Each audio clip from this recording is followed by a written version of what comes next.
Just like traditional work environments, educational facilities are infusing art collections to stimulate creativity and imagination. In this segment of Frame, Fine and Performing Arts Specialist Arby Barris is giving us access to Kirkwood Community College's extensive and spectacular art collection. Welcome to Frame, Arby. Welcome. Thank you. The beautiful gallery. We're starting the gallery. It's like eye candy everywhere. Okay, so let's anchor our conversation. First of all, can you please give the audience a background of your role here at Kirkwood? Well, one of the things that I do is purchase art for new building projects. It's one of the most exciting things that I do, and I think it all starts with our president and his vision for the college.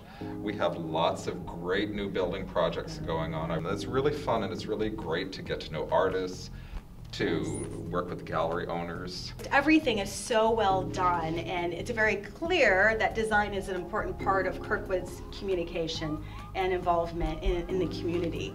So do you teach any classes as well as amassing this amazing collection? I do. I teach art history, art appreciation, drawing, painting, conscious and humanities, so a lot of courses. You are so well-rounded and a spectacular artist in your own right. Well, thank you. You are welcome.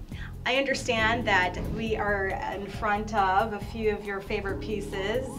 Would you explain to us what you have here in the gallery? This is an exhibit that's in our Iowa Hall Gallery. These are photographs by Catherine Adams. She's an artist from Oklahoma, photographer.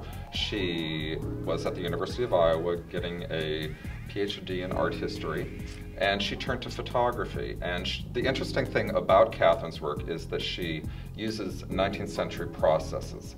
We have three processes here: cyanotype, Van Dyke, and pop. Okay. And I think they're magical, and it's just something that you can't get with digital photography. It's interesting because these are photographs of Italian ruins, Italian culture, from a 21st perspective using 19th century processes. How long have you been here? Because 6 years. 6 years. And during the course of your tenure, how many additional pieces have you added to the collection? Thousands. Or did it start when you were here? Well, the collection was in existence when I came here. Okay. But because there's so many new building projects, I would say thousands of pieces have been added. Why is our collection so important to Kirkwood's mission? Because it inspires students to have imagination, to think outside the box. If you're in a great surrounding with great design, great art, it helps your spirit to grow and it helps your mind to grow.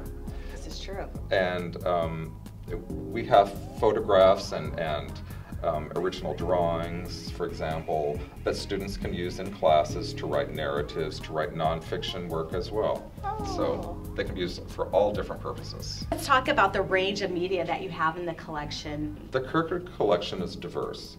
We have representational painting, we have conceptual pieces. We have a Rembrandt, for example. Ooh. We have abstract sculpture, representational sculpture. We have a whole series of photographs of the Amanas. We have a women's series, a men's series. We have all different kinds of things here. Do you have any works from people of color? Absolutely.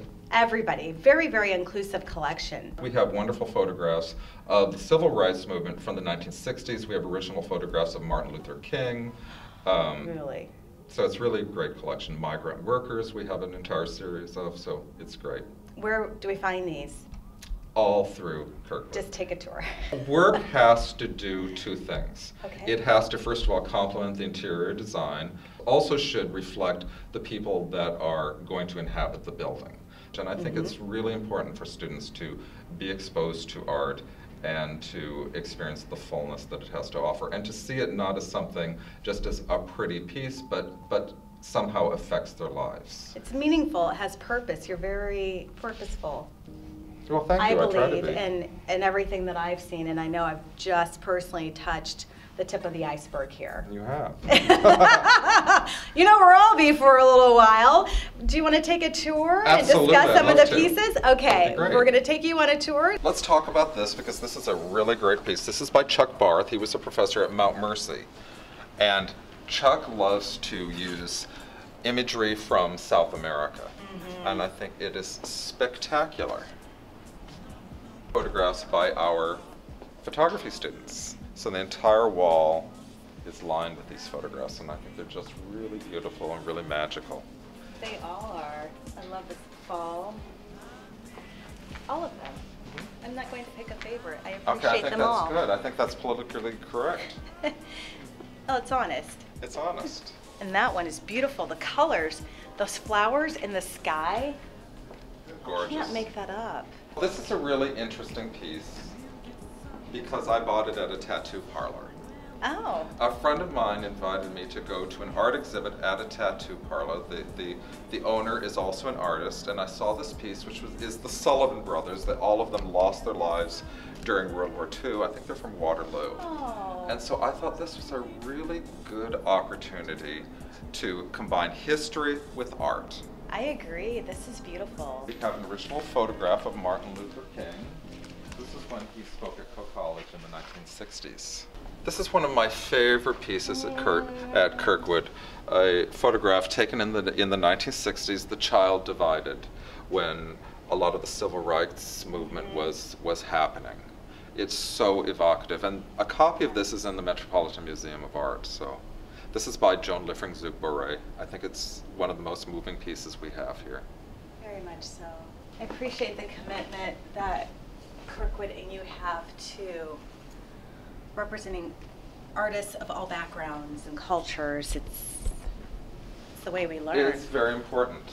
Correct? Yes, and this is of course the Arts and Humanities department, so these are watercolors of jazz musicians. And I think they work really well with this painted piece that also incorporates glass. Mixed media. It's a mixed media piece. Oh He told me goodness. that he worked on this painting every day for 3 years. And I persuaded him to sell it to Kirkwood, and I had to work on it for 3 months. I really had to get his wife to agree to it. You can see why she wouldn't want to let it go. Oh my goodness. But it's scenes from Iran, from the beginnings of Iran to the deposition of the Shah.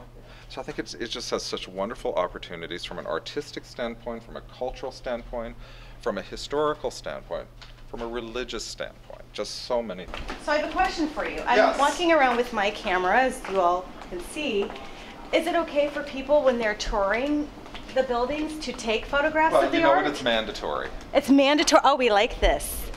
We call it a chandelier. It really is not a chandelier, but it's so colorful, so vibrant, so happy. It is. Is this glass or plexiglass? It's plexiglass.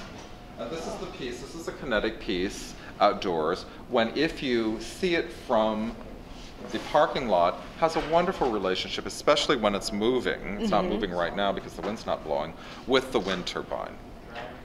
And 19th century African doors that I literally bought off a truck from a dealer. Through another dealer. Whatever it takes, right? And doesn't your extensive network help you to It really does find help me, yes. Those are beautiful. Look at the carving details. This is by John Paul Schaefer that were featured in the Gazette. And so I love it when students from English come and do non-fictional pieces or fictional pieces. There's no explanation of what these pieces were used for. So I think it gives students a lot of really great opportunities. Yes. Here we are in the lobby of the new Kirkwood Hotel, where RV is going to give us a little bit more insight into the collection that they amassed to accommodate the contemporary design of this absolutely exquisite space. And here he is. Well, we have good news and we have bad news. The good news is that they only have 5 rooms available, which means that we cannot look at the presidential suite or the executive suite, which are really magnificent suites and really magnificent rooms with wonderful art, which means that if you want to see what the rooms at Kirkwood look like, you have to come and make a reservation. All right. Okay. We can do that. This is the lobby, though. And you can see these wonderful pieces by Jan Friedman. She's an Iowa City artist. These were woven especially for the lobby at the Kirkwood Hotel. What is that, fabric? It's fabric. What were the considerations and criteria that you had for this space? Well, the criteria was that all of the work had to work with the interior design of Opian Architects and had to be created by an Iowa artist or an artist with an Iowa affiliation and mostly local. There's a lot of student work. I would say half the work in the hotel is by students. Oh, that's delicious. all of the photography in the hotel is by students. There are hundreds of pieces of photography.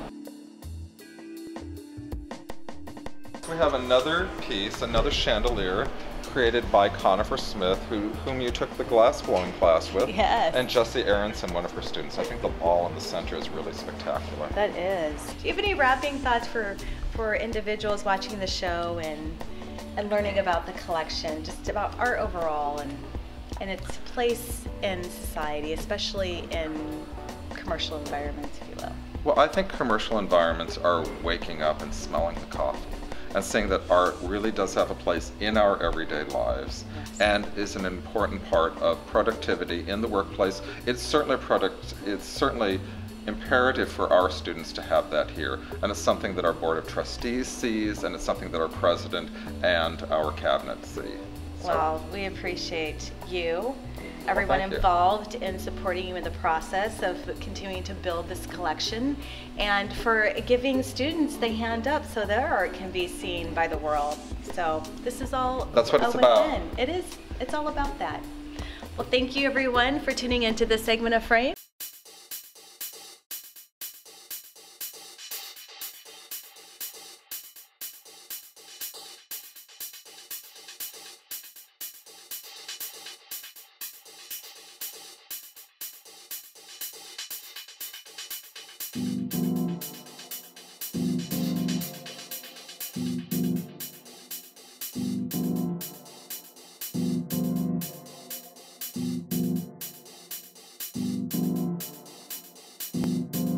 Frame is sponsored by Allegra, Click Marketing Solutions, Style Folio Jewelry,